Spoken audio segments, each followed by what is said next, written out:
Malayo pa, pero malayo na. Hanggang saan kaya ako dadalhin ng pangarap ko?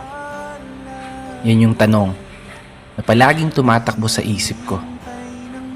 Na marahil, ganun din sa isip mo. Kasi kung titignan mo, kakaiba talaga yung ginagalawan nating mundo.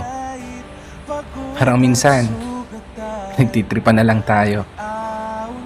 Paikot-ikot na lang yung sitwasyon na paulit-ulit kang natatalo. Oo, minsan, may araw na panalo ka. Pero mas madalas pa rin yung nadedehado. May oras na gulong-gulo yung isip mo. May panahon naman na pumapabor sa gusto. Ganito siguro talaga yung ibig sabihin ng buhay. Hindi perpekto ang tempo.